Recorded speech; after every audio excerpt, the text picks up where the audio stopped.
Jamal Drummond sat on the 47th floor of a building with his name on it, drinking coffee from a porcelain cup that cost more than most people's grocery bill. He was watching 3 dots move on his phone screen. 3 suns, 3 dots, 3 different directions across Atlanta on a Monday morning in March. The oldest was standing in the lobby of a hotel he could no longer afford, holding a suitcase worth $3,000 and an envelope containing $50. The middle one had already spent $35 of his $50 on a networking event that would give him nothing but a name tag and a table of strangers who would forget him by lunch. The youngest was sitting in a public library with a pencil and a sheet of paper dividing 50 by 7. By Friday, 2 of them would call their father begging. The third would not call at all. Jamal Drummond had built Drummond Capital Partners from a single rental property in southwest Atlanta into a portfolio worth $1.2 billion. He was 62 years old. He wore the same size suit he had worn at 30. He still got to the office before anyone else, and he still read every contract himself, every page, because his grandfather had once told him that a man who lets someone else read for him will eventually let someone else think for him. The house in Buckhead sat on 2 acres behind a wrought iron gate that opened without sound. 6 bedrooms, a kitchen with marble countertops imported from Italy, a dining table made from black walnut, 12 chairs hand-carved built to hold a family that would fill them. Most nights, 4 chairs were used. Most nights, one of those 4 was empty until the food was cold. Jamal had 3 sons. Elliot was 28. He held the title of vice president at Drummond Capital Partners, a title his father had given him 3 years ago, and that Elliot had not yet earned in any way that mattered. He came to dinner on time but spent half of it on his phone, his thumb moving across the screen while his fork moved across the plate, both on autopilot. He did not look up when he spoke. He answered in half sentences. He had the posture of a man who believed his presence alone was contribution enough. Darnell was 25. He was starting a company. He had been starting a company for 2 years. The company had a name, a logo, a website, and an Instagram page with 4,000 followers. It did not have revenue. It did not have a product. What it had was Jamal's money arriving in monthly transfers that Darnell called investment, and that Jamal had recently started calling something else in his head, though he had not said it out loud yet. Darnell arrived 40 minutes late to dinner that evening. He did not apologize. He said traffic the way people say traffic when they mean I did not prioritize this. Isaiah was 22. He had graduated from Morehouse 4 months ago and taken a job at a small nonprofit in East Atlanta that paid $31,000 a year. Jamal had offered him a position at Drummond Capital 3 times. Isaiah had declined 3 times quietly, without explanation, the way he did most things. He ate his dinner without his phone on the table. When he finished, he picked up his plate, carried it to the kitchen, washed it by hand, dried it, and put it back in the cabinet. Leapfrogging night, since he was 14 years old, no one had asked him to. Jamal watched all of this from the head of the table. He had been watching for months. He watched the way Elliot talked without listening, the way Darnell arrived without arriving, the way Isaiah cleaned up after himself in a house full of people paid to clean. He was watching the pattern. His grandfather, Cornelius Drummond, had come to Atlanta in 1951 with $11 and a Bible with notes in the margins. He had built a small construction business. He had bought property when property in black neighborhoods cost nothing because the city had decided those neighborhoods were worth nothing. He had been wrong about many things in his life, but he had been right about land. His son Jamal's father had inherited the business and lost it within 8 years. Bad deals. Bad partners. A gambling habit that started small and ended with the house. Jamal had rebuilt everything from nothing. He knew what nothing felt like. He knew the weight of an empty refrigerator. He knew the sound of a phone that rings and rings because the person calling wants money you do not have. He had carried that knowledge every day for 40 years, and it had made him careful and precise and relentless. His sons had carried none of it. There is a pattern in wealth that economists have studied and that families have lived. The first generation builds, the second generation maintains or tries to. The third generation inherits a thing they did not build and do not understand, and they spend it the way people spend things they believe are infinite, which is to say, carelessly and completely. Jamal had read about this pattern. He had lived through it once already from the other side, as the son who had to rebuild what his father destroyed. He looked at his 3 sons, and he could see the math clearly. He could see where this was going. After dinner that evening, he went to his study. He sat at the desk, the old one, the one he had kept from his grandfather's office. He opened the top drawer. Inside, next to a leather-bound notebook with a cracked spine, was a pocket watch. Gold-plated, scratched the glass face, clouded from decades of handling. It had not worked in 15 years. He kept it anyway. It was the only object he owned that had belonged to Cornelius Drummond. Everything else had been sold or lost or taken. The watch remained. He picked it up. He held it the way you hold things that are heavier than their weight. He opened the notebook beside it. The pages were brittle, the handwriting slanted and deliberate, written by a man who had learned to write late in life and treated every letter like it cost something. Jamal turned to a page near the back. He had read this page before, many times. But tonight, it read differently, the way sentences read differently when the conditions around them change. The line said, "A man who cannot feed himself with his own hands has no right to feed others with someone else's." He closed the notebook. He set the watch on top of it. He sat in the chair for a long time. The following Sunday, Jamal called his 3 sons into the study. Not the conference room at Drummond Capital, not the living room, the study, the room with the old desk and the watch in the drawer. This was not a business decision. This was a father's decision, and the room mattered. He placed 3 envelopes on the desk. White, thin, sealed. Elliot looked at them and smiled the way you smile when you assume everything is a formality. Darnell picked his up immediately, turned it over, weighed it in his hand the way he weighed everything, looking for the angle. Isaiah did not pick his up. He looked at his father's face first. Jamal said, "Each envelope has $50 in cash. That is what you will live on for 7 days, starting Monday morning. No credit cards, no calling friends for money, no coming back to this house. Your phone stay on for emergencies only. You walk out with what you have." Elliot laughed. It was a short laugh, the kind that comes before understanding. Darnell said, "Is this a joke?" Isaiah said nothing. He picked up the envelope. He held it for a moment. He felt how light it was. Jamal did not explain why. He did not give a speech about character or discipline or gratitude. He said, "Monday morning 6 a.m. The house will be locked. Your cards are already frozen. The cars stay in the garage. Whatever you need, it comes from that envelope." The room was quiet.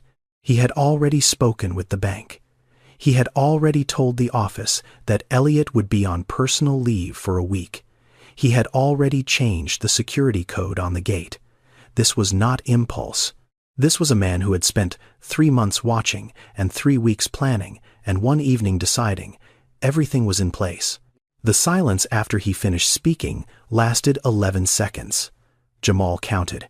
He had learned a long time ago that the most important things people say come after the silence, not before it. Elliot said, "Come on, Dad." Darnell said, "You cannot be serious." Isaiah put the envelope in his back pocket and said, 6 a.m. Jamal nodded. Isaiah left the room first. Monday morning came the way. Monday mornings come, whether you are ready for them or not. Elliot walked out the front door at 6:15 with a Louis Vuitton suitcase and the envelope in his jacket pocket. He called an Uber. The ride cost $12. He arrived at the Kimpton Hotel in Midtown, walked to the front desk, and handed over his card. The woman behind the counter swiped it, looked at her screen and said she was sorry, but the card had been declined. Elliot asked her to try again. She did. Same result. He stood at the counter, his suitcase beside him, $50 in his pocket, minus the $12 he had just spent on the ride, and for the first time in 28 years, he was standing somewhere that his last name could not open. He stepped outside and called Troy, a friend from college. Troy said, "Sure, come over, you can crash on the couch for a night or two." Elliot took another Uber. $6. He arrived at Troy's apartment in Decatur and put his suitcase in the corner of the living room. By noon, he was hungry. He walked to a restaurant 2 blocks away, the kind of place he would normally walk past, and ordered a grilled chicken sandwich and a water. $18 with tip. He had $32 left for 6 days. He had not yet done the math. He would later lying on Troy's couch at 2 in the morning, staring at a ceiling that was not his. Darnell left the house at exactly 6 a.m. with no suitcase. He had a backpack, a phone, and a plan. The plan was to turn $50 into more than $50 because that was what entrepreneurs did. That was the word he used for himself. Entrepreneur. He had seen a networking event, listed online a startup mixer at a co-working space in West Midtown. Tickets were $35. He bought one. He told himself this was an investment. He told himself connections were more valuable than cash. He told himself a lot of things that morning. He arrived at the event in his cleanest sneakers and his best jacket, and spent 3 hours shaking hands and exchanging business cards and explaining a company that did not yet have a product to people who smiled politely and moved on. By 2 in the afternoon, the event was over. He had $15 left. He had 7 business cards from people who would not remember his name by Wednesday. He had no place to sleep. Isaiah walked out the front door at 5:45, 15 minutes before he had to. He carried a backpack with 2 changes of clothes, a toothbrush, and a small notebook with a black cover. He did not call anyone. He did not take an Uber. He walked. He walked to the YMCA on Lucky Street and asked about a room, $62 a night. He nodded, said thank you, and walked out. He walked to the Atlanta Fulton Public Library on Carnegie Way and sat down at a table near the window. He took out the notebook and the pencil he kept tucked in the spine. He opened to the first page and wrote at the top $50, 7 days. Below that, he wrote $7.14 per day. Below that, he made 3 columns. Food, water, shelter. He studied the columns for a while. Then he crossed out shelter and wrote beside it, find free. He walked to a Dollar General 4 blocks away and bought a loaf of bread, a jar of peanut butter, and a refillable water bottle, $8.50. He filled the bottle at a public fountain on his way out. He ate 2 slices of bread with peanut butter standing on the sidewalk watching the city move around him. He had $41.50 left. He wrote the number in the notebook. He closed it. He put it back in his backpack. He kept walking. 3 sons. 3 envelopes. The same $50. One of them had spent $38 before noon. One had spent $35 on a room full of strangers. One had spent $8.50 and had enough food for 3 days. The week had barely started. Elliot lay on Troy's couch that first night and did not sleep. Not because the couch was uncomfortable, though it was a brown corduroy thing with a dip in the middle that smelled faintly of laundry detergent and old popcorn. He did not sleep because for the first time in his life he was lying in a space that was not his wearing clothes he had not had dry cleaned, with no certainty about where he would be in 48 hours. Troy had said, "You can stay tonight, but my cousin is coming in from Macon on Wednesday. I need the couch back." He had said it casually, the way people say things that are not casual at all, the way people say things when they are being generous but also setting a boundary they should not have to set. Elliot stared at the ceiling. The refrigerator hummed in the kitchen. Streetlight came through the window in a thin stripe across the carpet. A car passed outside, its headlights moving across the wall and then gone. He thought about his apartment in Buckhead, the king-sized bed, the blackout curtains, the silence that money buys. He thought about the $32 in his wallet. He thought about 6 more days. The next morning, he walked to a Starbucks 3 blocks from Troy's apartment. He ordered a grande latte, $8. He did it without thinking the way you do things. Your body has been trained to do the way habits work when they are not habits, but architecture built into the way you move through a day. He was standing at the pickup counter waiting for his name when he realized what he had done. He looked at the cup. He looked at his wallet. $24 left. 5 days. He drank the coffee anyway. By Tuesday afternoon, Troy was being polite, the way people are polite when they want you to notice that they are being polite. He did not ask Elliot to leave. He did not say anything directly. But the apartment had shifted. Troy wiped the counter after Elliot used it. Troy glanced at the couch cushions. Troy mentioned his cousin again twice unprompted. Elliot had not bought groceries. He had not cooked. He had not offered to pay for anything, or clean anything, or contribute in any way that was visible. He had not thought to because he had never had to. The mechanics of reciprocity, the small daily transactions that hold friendships together when money is not the foundation, were mechanics he had never learned. On Wednesday morning, he began to call people. Friends. People he had gone to college with. People he had dined with at restaurants where the bill was never a thought. He called Marcus. Voicemail. He called Andre. Hey man, I'd love to help, but this week is crazy. He called Simone. She picked up. She listened. She said, So your dad cut you off, like for real? The question sat in his chest the rest of the day the way questions sit when they are not really questions but mirrors. So, your dad cut you off. As if the connection between Elliot Drummond and every person in his phone was a cord that ran not to him, but through him back to the building with his father's name on it. As if the moment that cord was cut, the phone stopped ringing back. He sat on a bench in Piedmont Park that afternoon, with his suitcase beside him and $24 in his pocket, and nowhere to go by nightfall. Troy's cousin had arrived that morning. The couch was no longer available.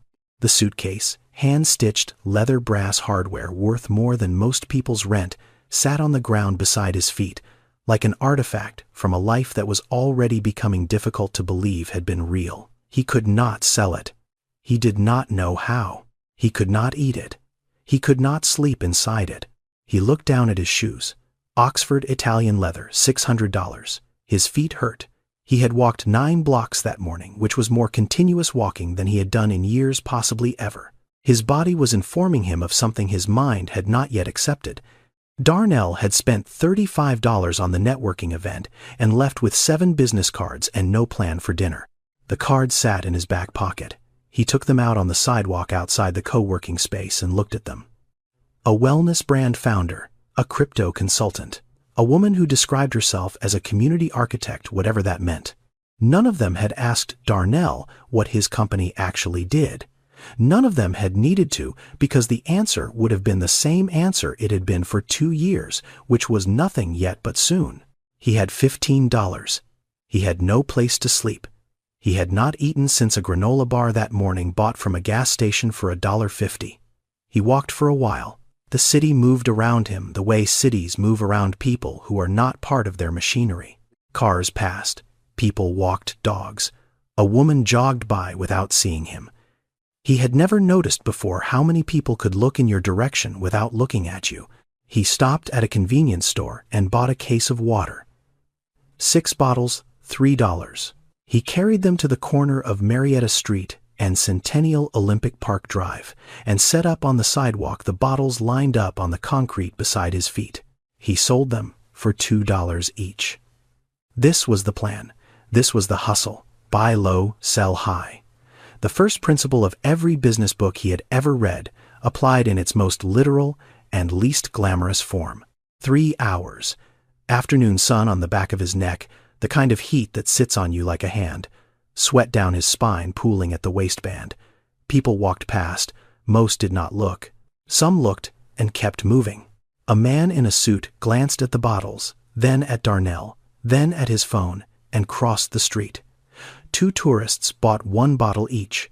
A teenager bought 1 and did not say thank you. 3 bottles sold. $6, minus the 3 he had spent.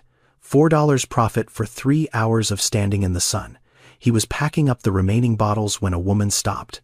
She was maybe 70 small, wearing a floral blouse and reading glasses on a chain around her neck. She had the posture of a person who had been standing for a long time and had decided that standing was simply what her body did. She looked at the bottles. She looked at Darnell. She bought one, $2. She opened it and drank standing right there on the sidewalk watching him. Then she said, "You selling water, or you running from something?" Darnell did not answer. He did not know the answer, which was part of why he did not give one. She looked at him the way old women look at young men when they can see the whole situation clearly and are deciding whether to say what they see. Her name was Mrs. Opal Jenkins. She owned a laundromat 4 blocks east, a place called Opal's Clean and Press that had been open since 1989. Darnell did not know any of this yet. She said, "Come back tomorrow if you need work. I pay $10 an hour cash. The shop is on Highland, just past the barber shop with the red awning. You will see it." She walked away. She did not wait for him to accept or decline. She made the offer the way people make offers when they have been making them for decades and understand that the offer is the whole of their responsibility. What happened next was his. Darnell stood on the sidewalk with $19 in his pocket and the name of a laundromat he had never heard of. He did not go the next morning. His body woke up in the doorway of a closed bank branch where he had slept with his backpack under his head, and his first thought was not Mrs. Opal's offer. His first thought was that he was Darnell Drummond, and Darnell Drummond did not fold laundry for $10 an hour. He would remember that thought later. He would remember it with the specific clarity that comes from recognizing the exact moment you chose wrong. Isaiah found the church on Tuesday evening. It was a small brick building on the west side, set back from the street behind a chain-link fence with a gate that did not lock. A hand-painted sign by the door said, "Hot meals, 6 p.m., everyone welcome." Below it, in smaller letters, someone had written with a marker, "No questions asked." He had been walking for most of the afternoon, mapping the neighborhood in his head. He had passed 3 shelters, 2 were full. One had a line that wrapped around the block. He had eaten bread and peanut butter for lunch, sitting on the steps of a closed post office, watching the street. He had $33 left. He was keeping track. The notebook in his backpack had a running total on the first page, updated every time he spent anything. $8.50. That was all he had spent in 2 days. He intended to keep it that way. The line at the church was short. Maybe 15 people. They stood quietly the way people stand when waiting is not an inconvenience, but a practice, something the body has learned to do without protest. Isaiah took his place at the end. He did not feel out of place. He did not feel in place either. He felt like a person standing in a line, which is all anyone in the line was. Inside the room was a fellowship hall. Folding tables covered in white plastic tablecloths, metal chairs, fluorescent lights. The food came from a kitchen in the back, served by 2 women in aprons and a teenage boy who looked like he would rather be anywhere else but was there anyway. Isaiah sat at a table near the wall. Across from him, a man was already eating. He was maybe 65, thin, clean-shaven.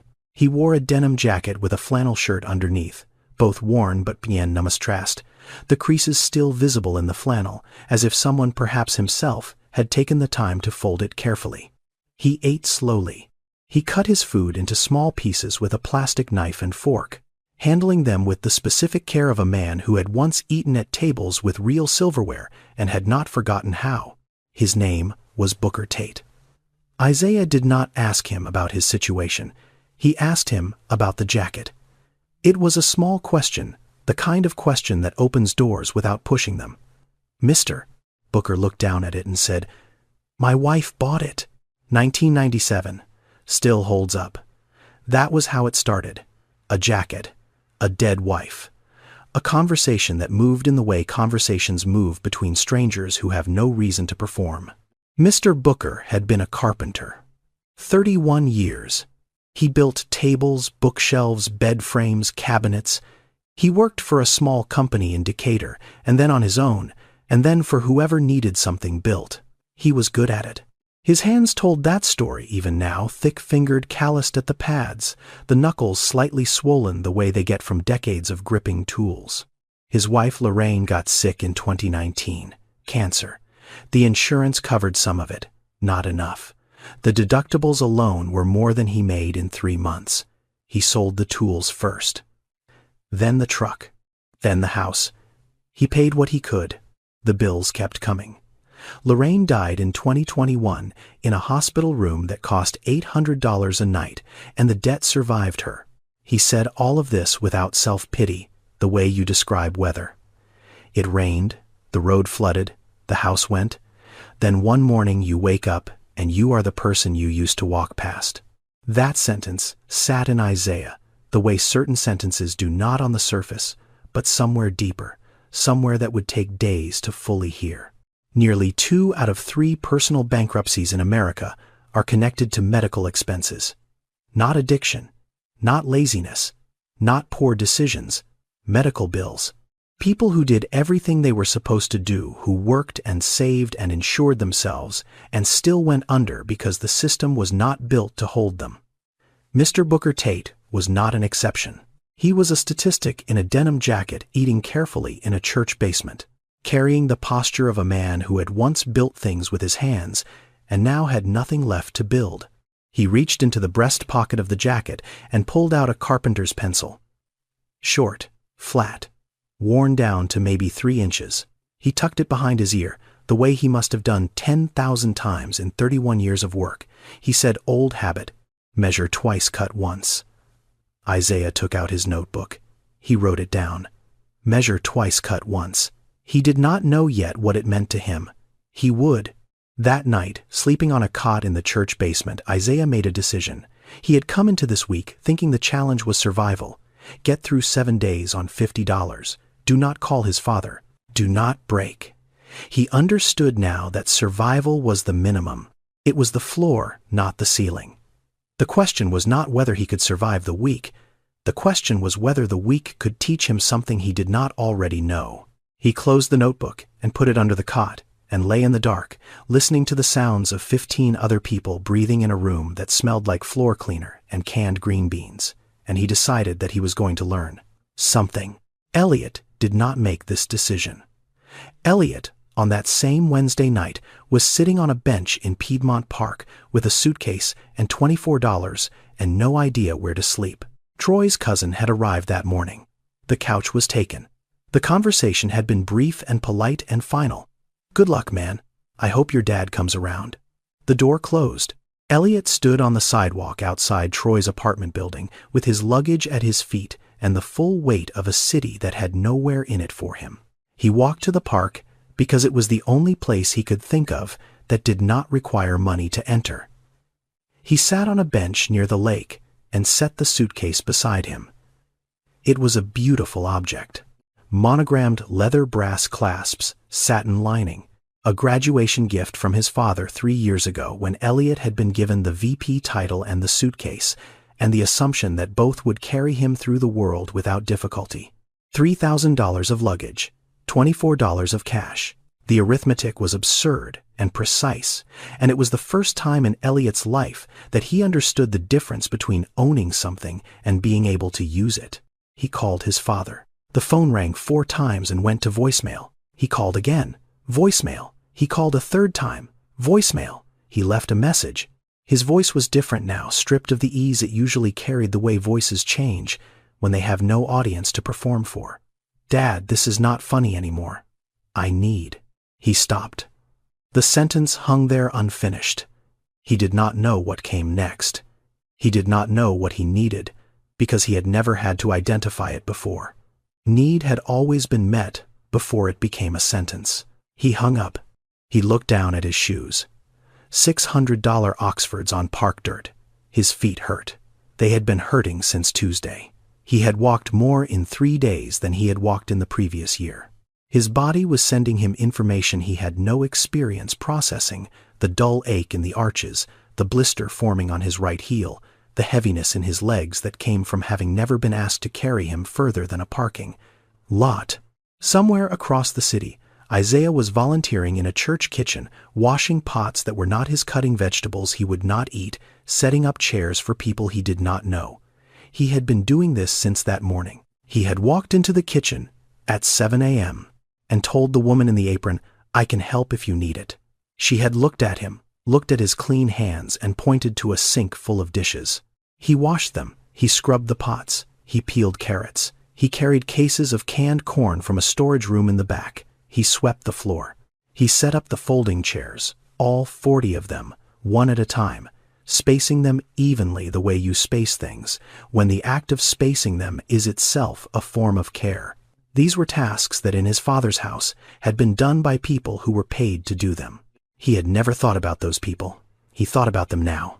When the dinner service started, Mr. Booker came in and saw Isaiah behind the serving line ladling soup. He stopped. He stood in the doorway and looked at the young man in the clean shirt holding a ladle, and something moved across his face that was not quite surprise and not quite recognition, but was in the neighborhood of both. He sat down at the same table as the night before. When Isaiah finished serving and came to sit across from him with his own plate, Mr. Booker said, "Most people who come here take. You are the first one this week who gave something first." Isaiah said, "I do not have much to give." Mr. Booker looked at his hands. "You got 2 hands in time. That is more than most people think they have." They ate together. Mr. Booker talked about carpentry the way people talk about things they love without needing to explain why they love them. He talked about the grain of different woods, the way oak resists you and walnut invites you, the way pine forgives mistakes. He said, "Every piece of furniture I made, I put a mark on the bottom. My initials, BT. So even if no one sees it, I know it is mine. That is what work is. It is not the money. It is the mark you leave." Isaiah wrote it in the notebook that night. The mark you leave. 3 words on a page in a small black book that was becoming something more than a ledger. In the house in Buckhead, Jamal sat in his study and looked at his phone. The GPS showed 3 dots. One was stationary in Midtown near Piedmont Park. It had not moved in 2 hours. One was somewhere in West Midtown, moving erratically, the pattern of someone walking without a destination. The third was in the same place it had been every evening for 3 nights, running a small church on the west side. Jamal did not know what his youngest son was doing there. He knew only that Isaiah kept going back. He set the phone down. He picked up the pocket watch from the desk. He held it the way he always held it, with both hands feeling the weight of something that had stopped working years ago but was still somehow the most precise thing he owned. Darnell woke up on Friday morning with $0 and a body that had begun to communicate in a language he had never had to learn. His stomach had been empty since yesterday afternoon. Hunger, he discovered, was not a mood. It was mechanical. The stomach contracting against nothing. A lightness in the head that made the sidewalk tilt slightly when he stood up too fast. A heaviness in the legs that contradicted the lightness everywhere else. As if gravity had redistributed itself and settled below his knees. He had slept on a bench near a bus stop on Highland Avenue. Not slept exactly. Lay down. Closed his eyes. Listened to the city do what the city does at 3 a.m, which is not nothing. There is always a car. There is always a siren somewhere far enough away to be someone else's emergency. There is always the specific silence between those sounds that is louder than the sounds themselves. He stood up and walked east. He was not deciding to go to the laundromat. He was walking. His feet were making choices. His mind had not yet approved the way feet do when the body has run out of alternatives and starts overriding the parts of you that are still negotiating with your pride. He reached the laundromat at 8:12 in the morning. He stood outside for 5 minutes. He looked down at his sneakers. $400. Limited edition. He had waited in line for 3 hours to buy them. He looked through the glass door at the inside of Opal's Clean and Press. Washing machines from the 90s, beige and dented. Tile floor cracked in 3 places. A ceiling fan turning slowly above the folding tables, moving the warm air around without cooling it. A handwritten sign on the wall that said, "Unattended clothes after 1 hour will be folded and placed on the shelf. Please be considerate." He opened the door. Mrs. Opal was behind the counter, sorting quarters into paper rolls with the efficiency of someone who had sorted 1,000,000 quarters and would sort 1,000,000 more. She looked up. She looked at him. She did not say, "What happened?" She did not say, "I knew you would come back." She did not say anything that would have required him to explain himself or defend the fact that he was standing in her laundromat at 8 in the morning with nothing in his pockets and nothing left of the person he had been performing for 25 years. She pointed to a pile of clothes on the folding table. Clean, warm, fresh from the dryer. she said. Start there. Darnell started there. He folded for 4 hours. T-shirts, jeans, towels, bedsheets, children's clothes, work uniforms. He pulled loads from the dryers and carried them to the table and folded them and stacked them and put them on the shelves with the ticket numbers Mrs. Opal gave him. His hands were warm from the fabric, the specific heat of clothes just out of a dryer, a heat that fades fast if you do not fold quickly enough. He learned this in the first hour. By the second hour, his hands knew it before his mind did. The smell stayed on his fingers. Detergent and fabric softener, and something underneath that was just clean cotton. The smell of cleanliness before it becomes invisible, before you put the clothes on and forget that someone washed them and dried them and folded them. So you did not have to. He swept the floor. He wiped down the machines. He emptied the lint traps, pulling out thick gray sheets of compressed fiber that came away in one piece if you were careful. At noon, Mrs. Opal handed him 4 $10 bills. She did not count them in front of him. She had already counted them. She handed them over the way you hand someone something they have earned, without ceremony, without commentary, the transaction complete in the act itself. $40. Darnell held the bills. He had received money before, transfers from his father's account, checks for birthdays, an allowance that continued long past the age when allowances should stop. He had never held money that smelled like fabric softener. He had never held money that his hands had produced. Mrs. Opal was wiping down the counter. She said without looking up, I opened this place in 1989, had $200 and a used Maytag that leaked from the bottom. I put a bucket under it for the first 6 months. Darnell listened. She said, I never had investors.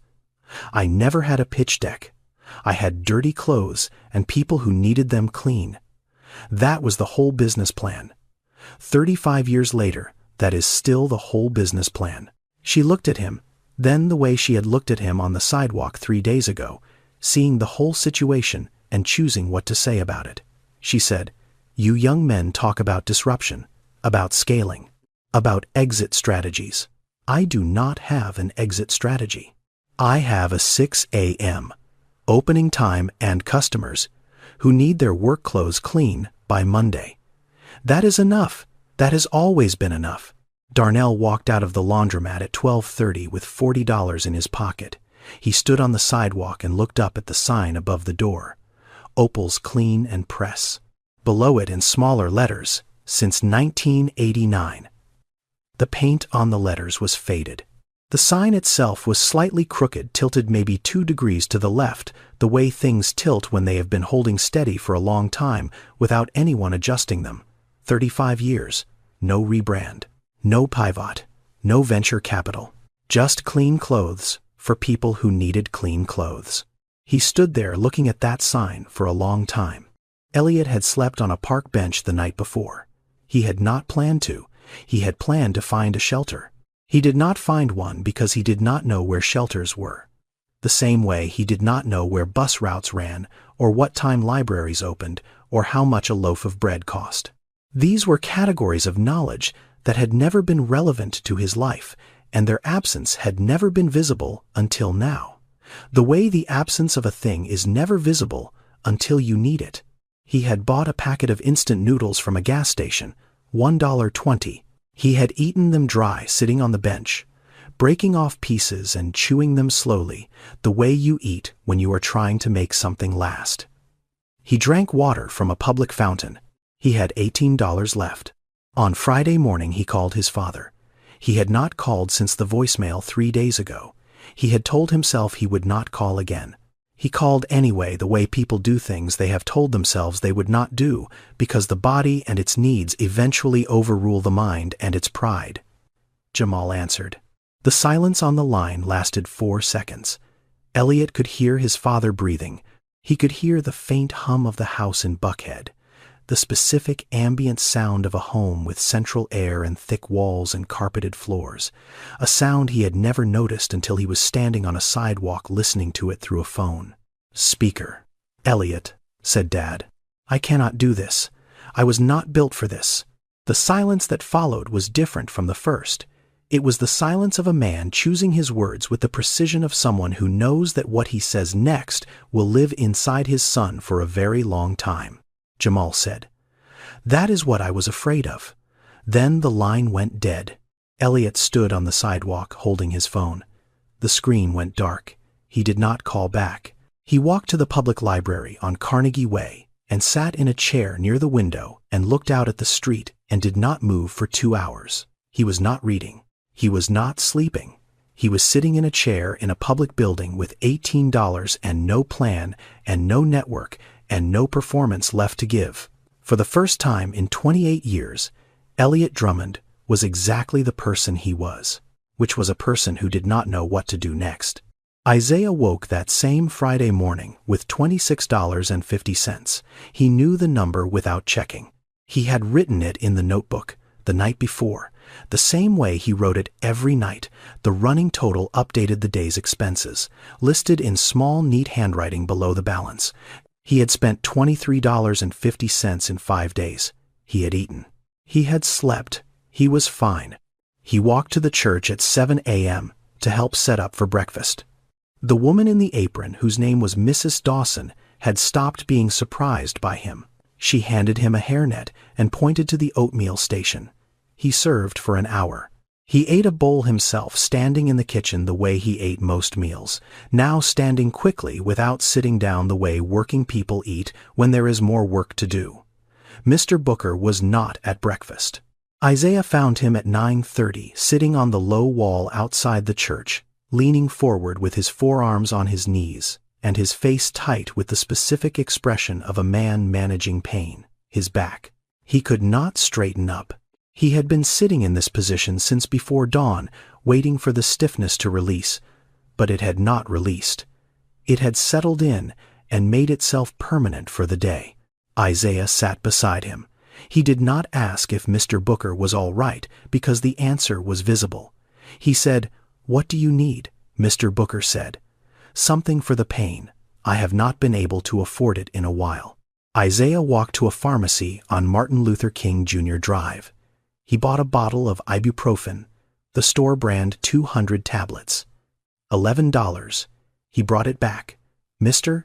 Booker took 3 pills with water from the fountain and sat with his eyes closed for 15 minutes waiting. Then Isaiah did something that was not in the plan. There was no plan for this. There was only the notebook and a sentence, "Mr. Booker had said 2 nights ago that had been sitting in Isaiah's mind the way certain sentences sit, not leaving, not arriving, just present.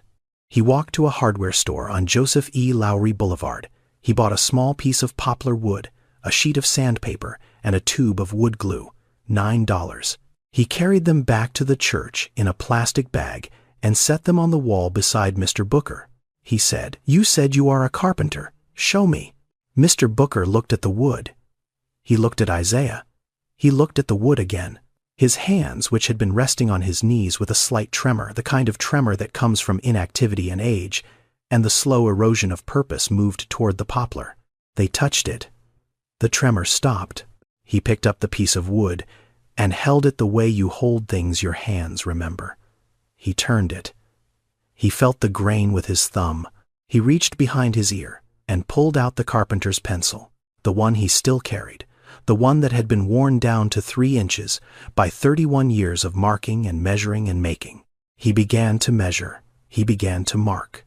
He did not have a saw, so he scored the wood along the pencil lines with the edge of the sandpaper backing, folding and snapping with a precision that came from somewhere deeper than memory.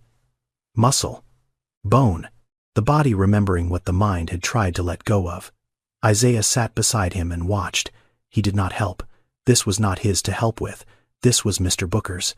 Over the next 2 hours, sitting on a low wall outside a church on the west side of Atlanta, a 65-year-old man who had not built anything in 2 years made a box. A pencil box. Small. Simple. 4 sides, a bottom, a lid that slid into grooves he had carved with the edge of a key. The sandpaper smoothed the surfaces until they were soft under the fingertips. The glue held the corners square. It was not a complicated piece. It was not art. It was a box that did what a box is supposed to do, which is hold things. But the edges were clean. The corners were true. The lid fit. Mr. Booker turned the box over. He took the pencil from behind his ear. On the bottom of the box he carved 2 letters. B. T. He pressed hard enough for the lines to be permanent. He set the pencil down. He looked at the box for a long time. Then he looked at Isaiah.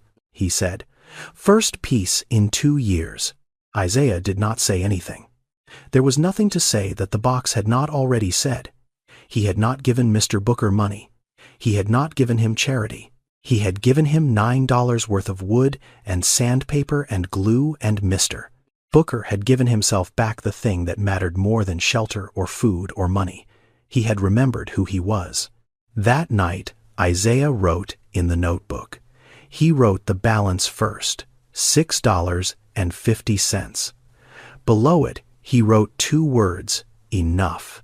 Below that, he wrote a sentence he would come back to many times in the months ahead. He wrote, he did not need the wood. He needed to be asked. Sunday came the way. Sundays come slowly, and without urgency, the city moving at half speed, the streets emptier, the light, different, softer the way light gets, when even the sky seems to understand that the week is over. Elliot was in the library on Carnegie Way. He had been there since Saturday morning. He sat in the same chair near the window. His suit was wrinkled. His shoes were scuffed. The Louis Vuitton suitcase sat beside him on the floor, a thin layer of dust on the brass clasps. He had $18. He had eaten a granola bar from a vending machine for dinner the night before. $2. $16 left. He had survived the week, the way a man survives a flood, by climbing onto a roof and waiting. Not by swimming, not by building, by holding on. He sat in the chair and looked out the window at people walking past who did not see him, and he understood in the quiet way that understanding comes when there is nothing left to distract you from it, that he had spent 28 years being carried and had mistaken it for walking. Across the city, Darnell was in the laundromat, his second day. He arrived at 7:30 before Mrs. Opal asked him to, because something had shifted in the way he thought about the work. He was not performing it. He was doing it. The difference was invisible from the outside, but total from the inside. He folded shirts faster than he had the day before. His hands knew the motions, now the way hands learn things when they are given something real to do. Collar down, sleeves in. Fold at the middle. Stack. Next. Mrs. Opal handed him $40 at the end of the shift. He had $55, more than he had started with. But the number was not what sat with him. What sat with him was a sentence, Mrs. Opal had said that morning while she was refilling the soap dispenser. She had said it casually, the way people say things that are not casual at all. She said, "You are not useless. You just never had to be useful." He stood outside the laundromat again. He looked at the sign again. He did not look at it the same way. Isaiah was sitting on the steps of the church with Mr. Booker. He had gone to a gas station that morning and bought 2 cups of coffee, $2 each. He brought one to Mr. Booker, who was sitting in the same spot on the low wall, the pencil box on the stone beside him, the carpenter's pencil behind his ear. They sat together and drank the coffee and said nothing. The morning was cool for Atlanta, in March, the kind of cool that sits on the surface of the air without going deep, the city deciding whether it was ready for spring. A dog walked past without an owner. A woman pushed a stroller on the other side of the street. A bus stopped at the corner and opened its doors, and no one got on and no one got off, and it closed its doors and pulled away. Isaiah had $2.50 left. He wrote it in the notebook. He closed the notebook. He put it in his backpack. He finished his coffee. He sat on the steps of a church on the west side of Atlanta with a man who had built a pencil box the day before, after not building anything for 2 years, and neither of them said a word, because some mornings the silence is the whole conversation. 3 sons. The same week, the same city. One was sitting in a library, with dust on his suitcase and nothing left to perform. One was standing outside a laundromat, with calluses forming on his palms and a sentence he would carry for the rest of his life. One was sitting on church steps with $2.50 and a notebook full of things that money could not buy. The week was over. What it had built was just beginning. Jamal unlocked the front door at 6 a.m. on Monday morning. He had been awake since 4. He had made coffee and sat in the kitchen and waited the way you wait for something you set in motion that you can no longer control. Elliot arrived first, 9:15. He came through the front door carrying the Louis Vuitton suitcase, which was scuffed now along the bottom edge where it had been set on concrete and park benches and library floors for a week. His suit was wrinkled in places that pressing would not fully correct. His shoes had lost their shine. He did not look at his father. He did not speak. He walked past the kitchen, past the dining table with its 12 chairs, up the stairs and into his bedroom. He closed the door. The lock turned. Jamal stood at the bottom of the staircase and listened. After a moment, the sound of water, the shower running. Elliot was bathing for the first time in 3 days. Jamal stood there and listened to the water and understood what the water meant without needing his son to explain it. Water, when you have not had it for a while, is not hygiene. It is restoration. It is the body being told it is allowed to exist comfortably again. He went back to the kitchen and waited. Darnell arrived at 11. He came in through the side door, the one that opened directly into the kitchen. He was wearing the same clothes he had left in, but they were cleaner than Elliot's, which was a detail Jamal noticed without commenting on. Darnell set 2 things on the kitchen counter. The first was a small stack of bills, 5s and 10s, folded once. $55.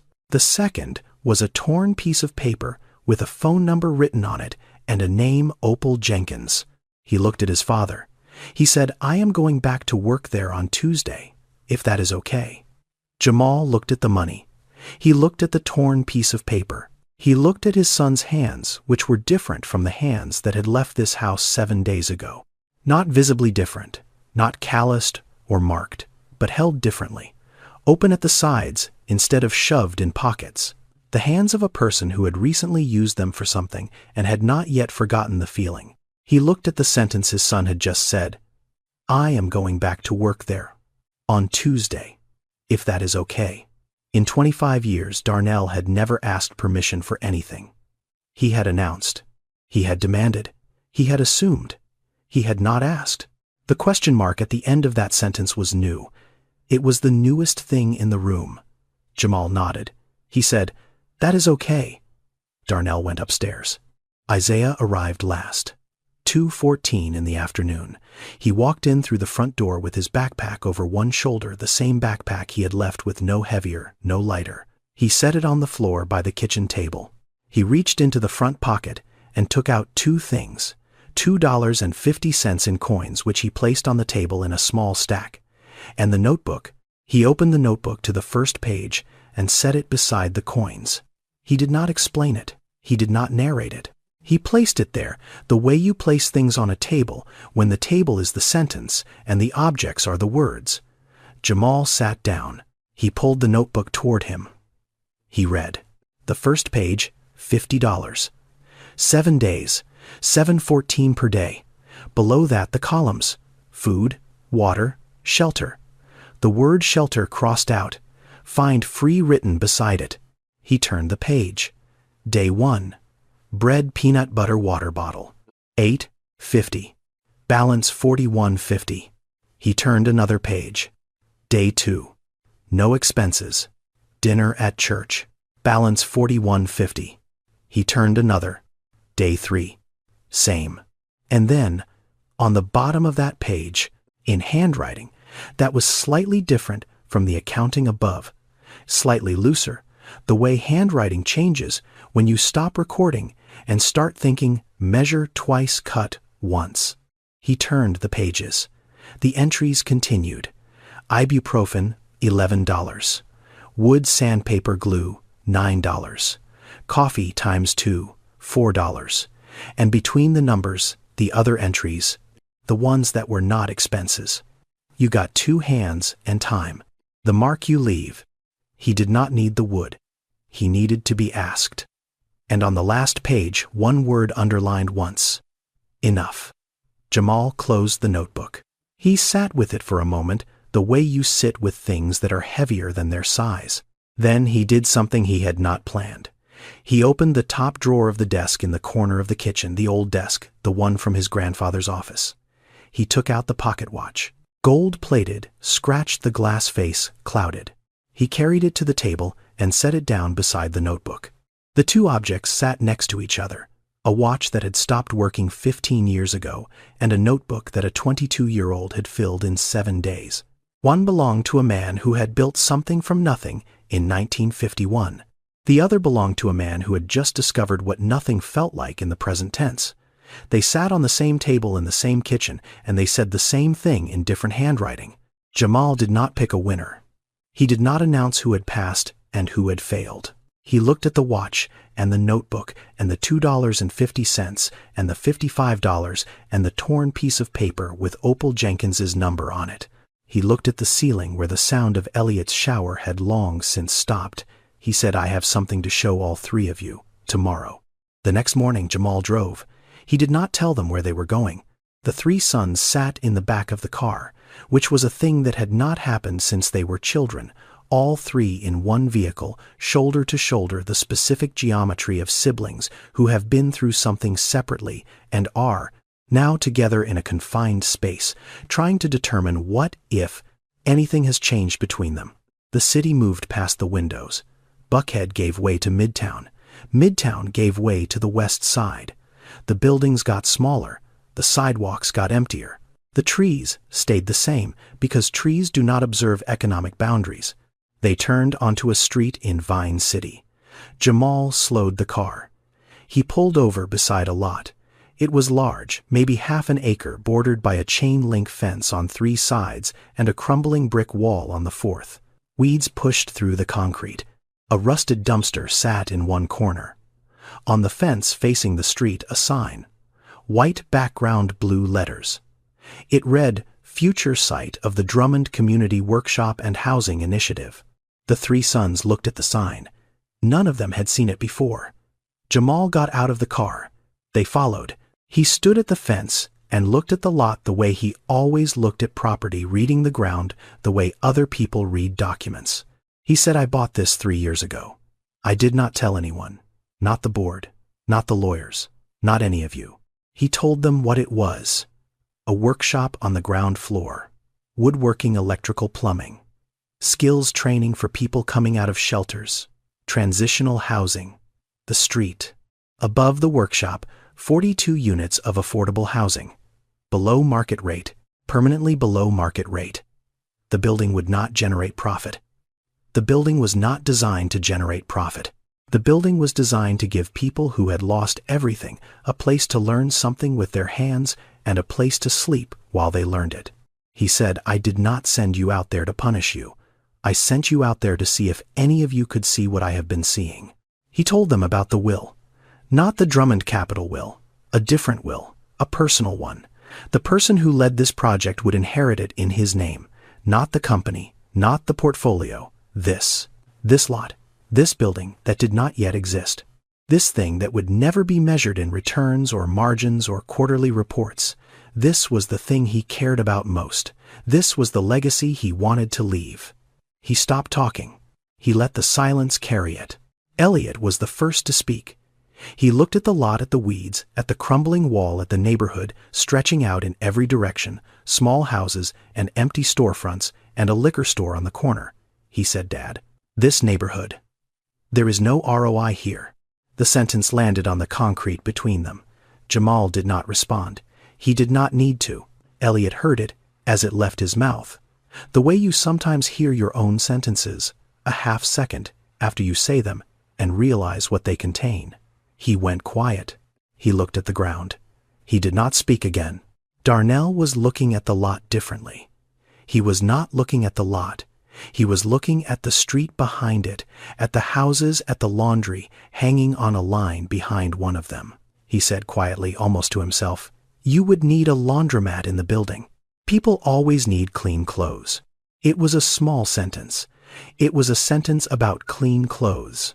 But it was the first time Darnell Drummond had looked at a piece of real estate and thought about what the people living near it actually needed instead of what could be extracted from them. Mrs. Opal Jenkins had not taught him this in words. She had taught him this in warm towels and a 6 a.m. opening time and 35 years of unchanged signage. Isaiah did not speak. He walked away from his father and brothers and stepped through a gap in the chain-link fence. He walked the lot, slowly, the way you walk a place when you are not inspecting it but listening to it. He stopped in the far corner near the brick wall. He knelt down. He put his hand flat on the ground palm against the broken concrete and the weeds pushing through it. He stayed there for a moment. Then he opened the notebook. He wrote something. Jamal watched from the fence. Jamal looked at his 3 sons. One was staring at the ground, silenced by his own words. One was looking at the street with new eyes, seeing laundry lines and thinking about need. One was kneeling in the dirt with his hand on the earth, and a pencil in the other hand writing. He saw them clearly in that moment. He saw them the way a man sees his own life played back at 3 different speeds. Elliot was Jamal at 30, when money was the answer to every question, and the only question worth asking was how much. Darnell was Jamal at 40 when the first cracks appeared and the first real questions began. Isaiah was Jamal at the beginning, before the building, and the name and the 47th floor, when his hands were on the ground, when his eyes were looking up. Jamal did not announce a winner. He did not rank them. He stood at the fence and asked one question, the same question to each of them in the same voice. If I gave you this, what would you build? Elliot answered first. He had recovered his composure the way people recover composure when they have spent a lifetime practicing it. He straightened his jacket. He looked at the lot with the eyes of a man who had spent 5 years reading spreadsheets and attending board meetings and speaking in a language built entirely of efficiency. He said, I would hire a project manager. Bring in a general contractor. We could have this operational in 6 months, maybe less, if we fast-track the permits. It was a competent answer. It was the kind of answer that worked in conference rooms and quarterly reviews. It had no pulse. Darnell spoke next. He was still looking at the houses across the street, at the laundry on the line. He said, I would talk to the people who live around here first, find out what they actually need before building anything. It was a better answer. It was an answer that had Mrs. Opal Jenkins somewhere inside it, somewhere in the space between dirty clothes and people who needed them clean. But it was still an outline. It was still a man describing what he might do, not what he had already begun doing. Isaiah did not answer with words. He walked back through the gap in the fence. He stood beside his father and opened the notebook. He turned to the page he had been writing on while kneeling in the dirt. On the page was a rough sketch, a floor plan. The ground floor showed a workshop space divided into sections. One was labeled woodworking. The notation beside it was specific. It said, Mr. Booker Tate, head carpenter. Contact the shelter on Forsyth Street. He is there most nights. Above the workshop, the sketch showed housing units. Small, simple, numbered. Isaiah had not drawn a concept. He had drawn a building with a person already in it, a specific person. A man with a name and a location and a carpenter's pencil behind his ear and 2 initials he carved into the bottom of everything he made. Jamal looked at the notebook. He looked at the name, Booker Tate, written in the same neat handwriting that had tracked every dollar and every lesson for 7 days. He looked at his youngest son. He said, You did not just survive the week. You saw someone. Isaiah said, He saw me first. The sentence was 5 words. It contained the entire week. It contained a church basement and a plastic knife and fork handled with dignity, and a denim jacket bought in 1997, and a carpenter's pencil worn down to 3 inches, and a box made from $9 worth of wood. That was the first piece a man had built in 2 years. It contained the moment when Isaiah had sat down across from a stranger and asked about a jacket, and a stranger had become a person, and a person had become a name, and a name had become a plan. Jamal closed the notebook. He held it for a moment. Then he handed it back. He said, This is yours. He did not mean the notebook. 6 months later, the building on the lot in Vine City was not finished, But the ground floor was. The workshop opened on a Tuesday in September. No ceremony, no ribbon cutting. Mr. Booker Tate arrived at 6 in the morning before anyone else, because that was what he did. He unlocked the door with a key that had his name on the ring, the first key he had carried in over 2 years. He turned on the lights. He put on his safety glasses. He tucked the carpenter's pencil behind his ear. Not the old one, a new one, though he kept the old one in the box on his nightstand. 4 other men worked in the shop now, all formerly homeless. One had been a mechanic. One had never held a tool in his life. Mr. Booker taught them the way he did everything, slowly, carefully, with the precision of a man who believed that how you measure is who you are. He was teaching a 19-year-old named Devin how to read a tape measure when Isaiah walked in that morning. Devin was holding the tape wrong. Mr. Booker did not correct him with words. He put his hands over Devin's hands and moved them to the right position, and said, "Now read it." Devin read it. Every piece of furniture that left the workshop had 2 letters carved into the bottom, B.T. Mr. Booker's mark, the mark he left. Elliot did not run the project. He went back to Drummond Capital Partners. But he went back differently. He volunteered to launch a pro bono consulting program for small businesses in Vine City and the surrounding neighborhoods. He took a pay cut to do it. He still wore his Oxford shoes. But he walked to meetings now, sometimes 10 or 12 blocks. His feet had learned. He did not complain about them anymore. Darnell split his time. 3 days a week at Opal's Clean and Press, where he now opened the shop at 6 a.m. Because Mrs. Opal's knees had started bothering her, and she did not say so, but he noticed. 2 days a week at the workshop, handling operations, ordering materials, managing the budget. He did not talk about disruption anymore. When someone asked him what he did, he said, "I help people get what they need." It was a small sentence. It fit. Isaiah lived in a 1-bedroom apartment 4 blocks from the building. The rent was low. The salary was lower. The notebook was full. He had started a second one. It sat in the top drawer of a small desk in the apartment next to the pocket watch. Gold-plated. Scratched. The glass face clouded. It had not worked in 15 years.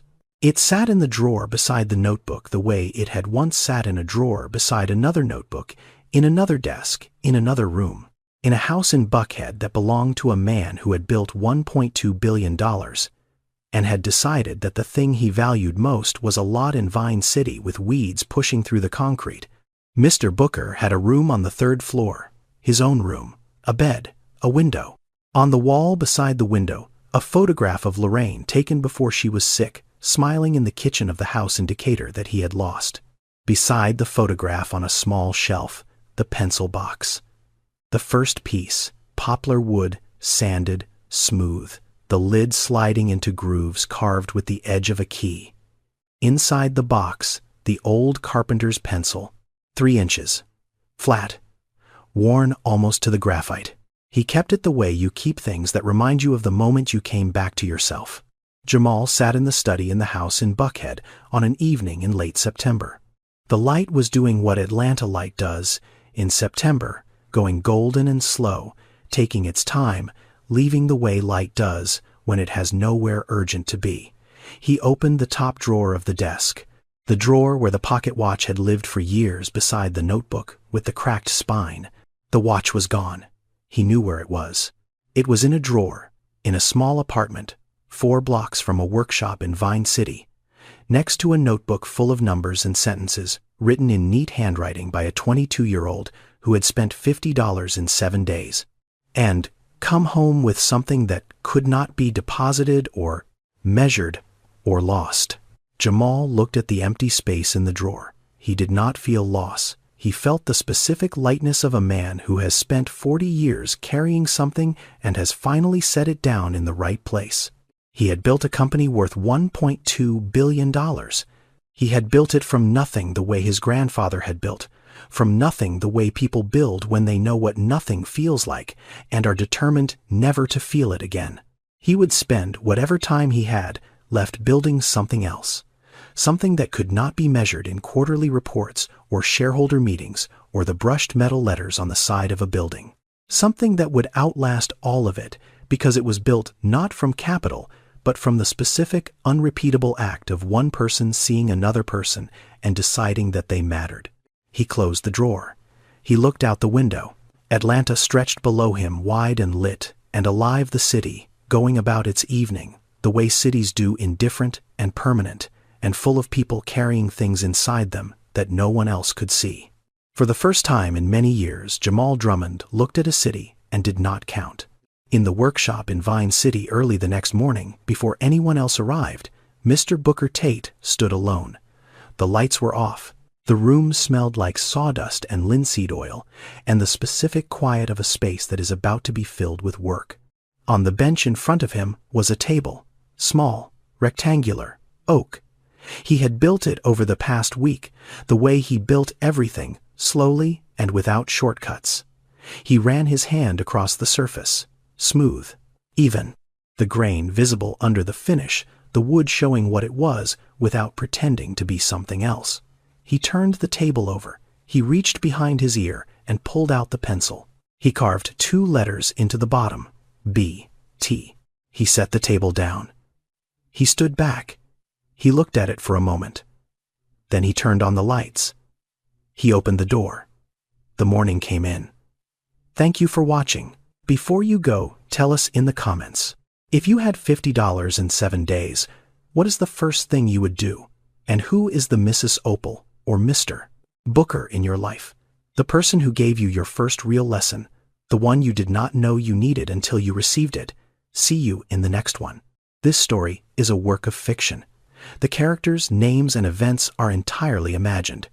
However, the themes it explores, generational wealth, homelessness, medical debt, the dignity of labor, are very real. According to the U.S. Department of Housing and Urban Development, over 650,000 Americans experienced homelessness on a single night in 2023. If this story moved you, consider looking into organizations in your community that support workforce development and housing for people experiencing homelessness. On a personal note, I think the hardest part about this story was not writing the struggle. It was writing the moment Darnell walked back into that laundromat, because most of us know what it feels like to resist asking for help. Not because we do not need it, but because we are afraid. It means admitting we are not who we thought we were. That walk back through the door, that is the real test, not the $50.